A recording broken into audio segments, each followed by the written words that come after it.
Visit our YouTube channel at Max TV. Click on the subscribe button and be the first to get notifications on our uploads. Founder of Hope for Niger Delta campaign, Comrade Sonny Ofehe, is a frontline activist based in the Netherlands.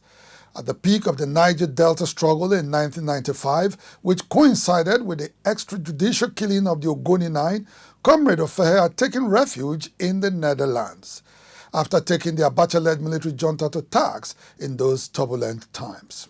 For championing the Niger Delta struggle, Comrade Ofehe has suffered many persecutions. On several occasions, he was arrested and his house raided by security operatives, but he has continued to soldier on in his campaign for justice and equity in the Niger Delta. In part one of the following interview, Comrade Ofehe recounts what led him to establish Hope for Niger Delta campaign and some of the troubles he has had to contend with in his bid to ensure the realization of a better Niger Delta.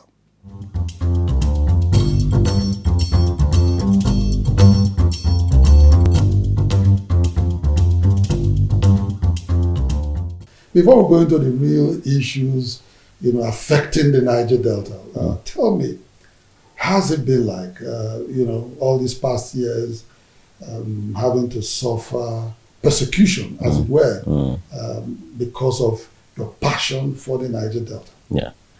Well, it has not been easy at all because I left Nigeria in 1995 to the Netherlands in the wake of the assassination of Ken Saro-Wiwa and the 8 other Ogoni activists. And because of the complacency, the fact that Shell was mentioned in the deaths of these activists, it made a whole lot of news in the Netherlands, which happened to be the headquarters of Shell. So when I got to the Netherlands, a lot of people were asking me questions about the role of Shell in the killing of these Ogoni activists, and also in the course of reporting that there were a lot of reports that were published internationally on the environmental degradation in the Niger Delta area and how it has affected the human conditions of the people.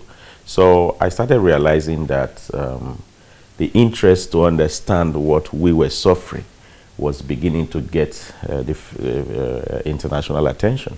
Yes. So I wanted to also make my contribution to that effect. So I also realized that even the journalists were not properly informed because it was a remote area in the Niger Delta. Most of them were not having the opportunity to visit the Niger Delta. So in 2006, I started an NGO called Hope for Niger Delta campaign.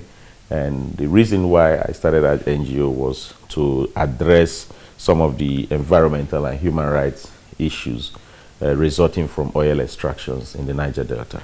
And I was further motivated to do that because when I moved to Rotterdam, Rotterdam happened to be an oil refining city in the Netherlands. At that time, Rotterdam had the biggest seaports in the world, and so there were a lot of marine and oil and gas activities taking place in the area. So I was able to see the double standard on how Shell, as a multinational oil company, was operating in the Netherlands and how they were also operating in the Niger Delta region. So I saw that there were many things that were not done properly.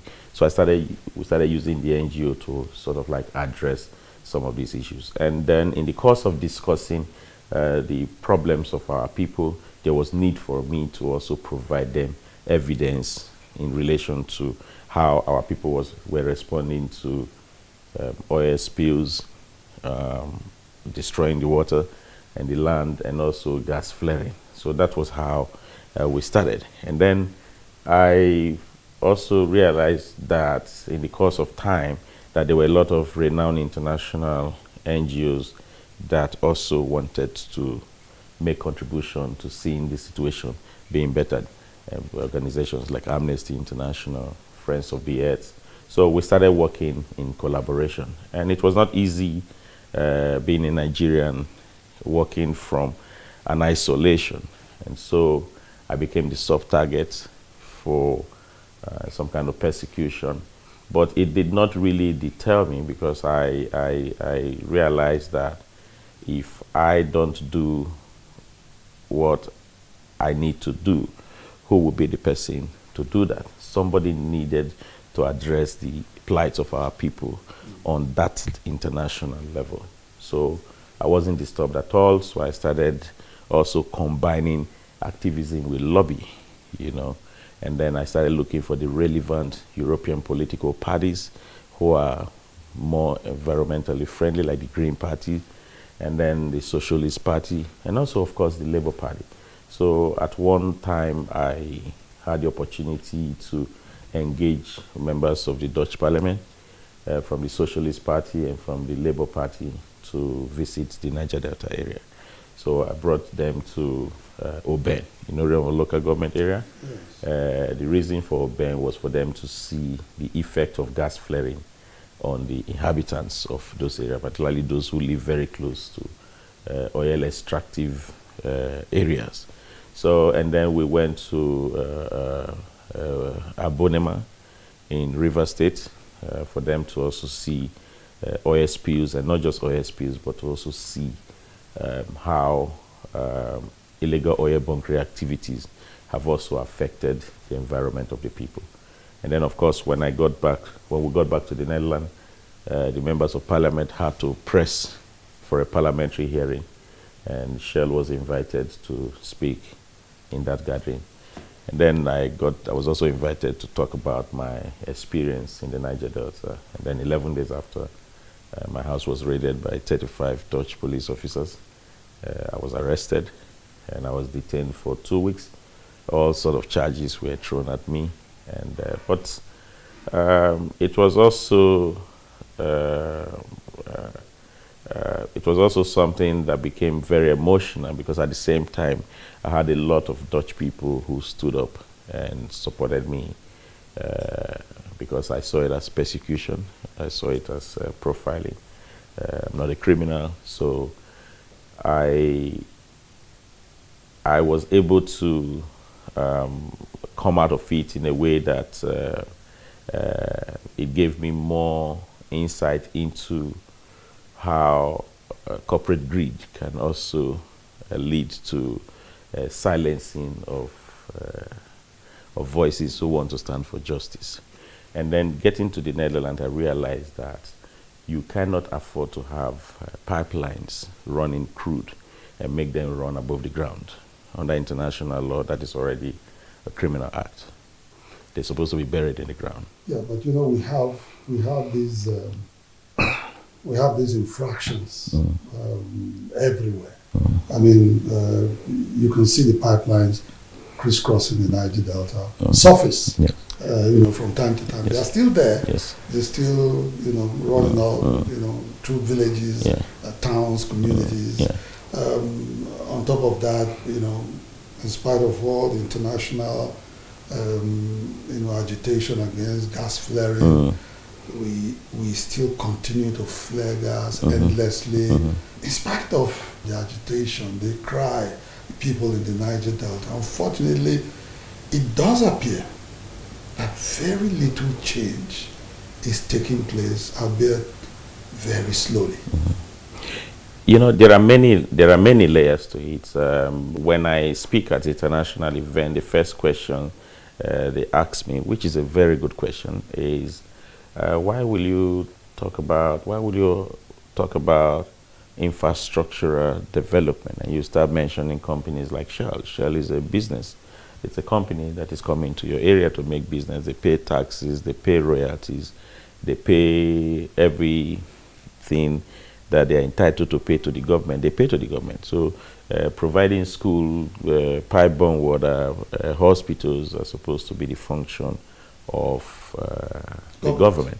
So I normally tell them that, yes, of course. I mean, that's supposed to be how it is. That's supposed to be the approach and how it works. But even in business, there's what we call corporate social responsibility.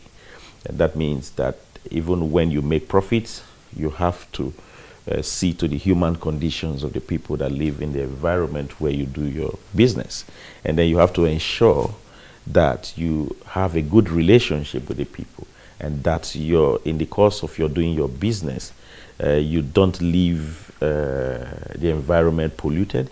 You don't leave them with health consequences as a result of your operations. And so we understand that as a corporation, in course of doing business, we see things like accidents, even in developed countries.